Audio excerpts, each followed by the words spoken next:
2 Kings chapter 23. Josiah renews the covenant. Then the king called together all the elders of Judah and Jerusalem.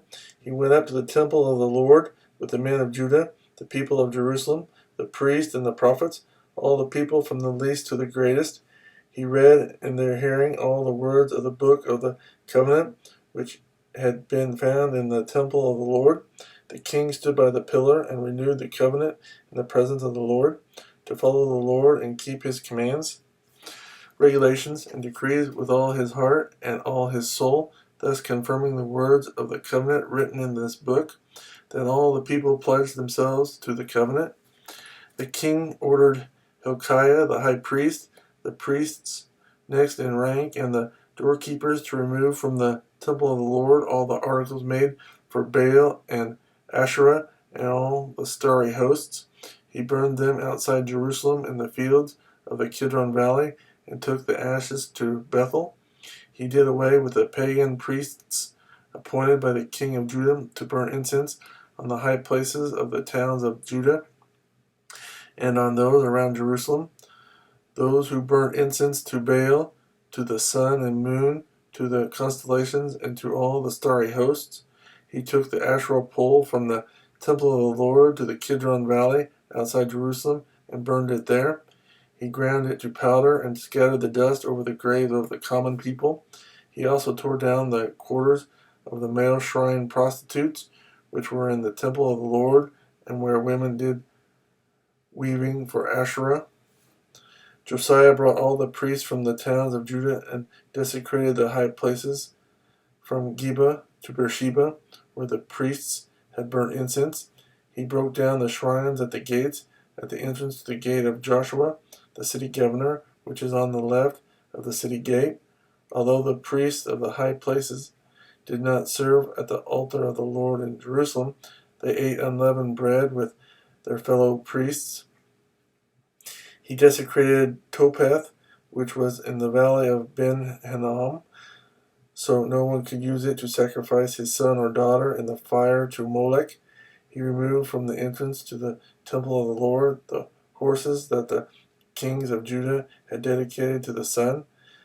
They were in the court near the room of an official named Nathan-Melech. Josiah then burned the chariots dedicated to the sun. He pulled down the altars the kings of Judah had erected on the roof near the upper room of Ahaz, and the altars Manasseh had built in the two courts of the temple of the Lord. He removed them from there, smashed them to pieces, and threw the rubble into the Kidron Valley.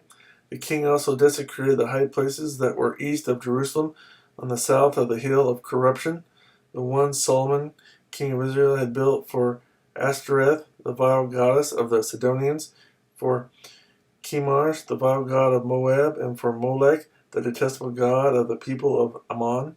Josiah smashed the sacred stones and cut down the Asherah poles and covered the sites with human bones. Even the altar at Bethel, the high place made by Jeroboam son of Nebat, who had caused Israel to sin, even that altar and high place he demolished. He burned the high place and ground it to powder and burned the Asherah pole also. Then Josiah looked around, and when he saw the tombs that were there on the hillside, he had the bones removed from them and burned on the altar to defile it, in accordance with the word of the Lord, proclaimed by the man of God who foretold these things.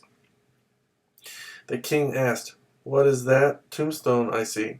The men of the city said, "It marks the tomb of the man of God who came from Judah and pronounced against the altar of Bethel the very things you have done to it." "Leave it alone," he said. "Don't let anyone disturb his bones." So they spared his bones and those of the prophet who had come from Samaria.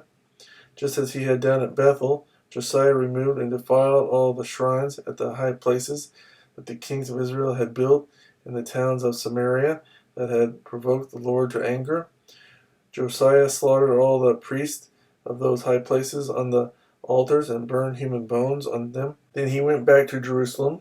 The king gave this order to all the people: "Celebrate the Passover to the Lord your God, as it is written in this book of the covenant, not since the days of the judges who led Israel, nor throughout the days of the kings of Israel and the kings of Judah had any such Passover been observed. But in the 18th year of King Josiah, this Passover was celebrated to the Lord in Jerusalem. Furthermore, Josiah got rid of the mediums and spiritists, the household gods, the idols, and all the other detestable things seen in Judah and Jerusalem. This he did to fulfill the requirements of the law written in the book that Hilkiah the priest had discovered in the temple of the Lord. Neither before nor after Josiah was there a king like him who turned to the Lord as he did, with all his heart, and with all his soul, and with all his strength, in accordance with all the law of Moses. Nevertheless, the Lord did not turn away from the heat of his fierce anger, which burned against Judah, because of all that Manasseh had done to provoke him to anger. So the Lord said, I will remove Judah also from my presence, as I removed Israel, and I will reject Jerusalem, the city I chose, and this temple about which I said, there shall my name be.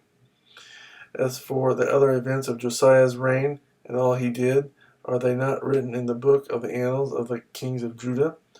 While Josiah was king, Pharaoh Necho, king of Egypt, went up to the Euphrates River to help the king of Assyria. King Josiah marched out to meet him in battle, but Necho faced him and killed him at Megiddo. Josiah's servants brought his body in a chariot from Megiddo to Jerusalem and buried him in his own tomb. And the people of the land took Jehoahaz, son of Josiah, and anointed him and made him king in place of his father, Jehoahaz, king of Judah. Jehoahaz was 23 years old when he became king, and he reigned in Jerusalem 3 months. His mother's name was Hamutal, daughter of Jeremiah. She was from Libnah. He did evil in the eyes of the Lord, just as his father had done.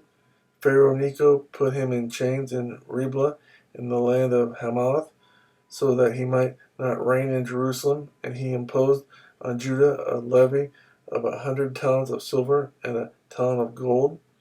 Pharaoh Necho made Eliakim, son of Josiah, king in place of his father Josiah, and changed Eliakim's name to Jehoiakim. But he took Jehoahaz and carried him off to Egypt, and there he died. Jehoiakim paid Pharaoh Necho the silver and gold he demanded. In order to do so, he taxed the land and exacted the silver and gold from the people of the land according to their assessments. Jehoiakim, king of Judah. Jehoiakim was 25 years old when he became king, and he reigned in Jerusalem 11 years. His mother's name was Zebedah, daughter of Pedaiah. She was from Rumah, and he did evil in the eyes of the Lord, just as his fathers had done.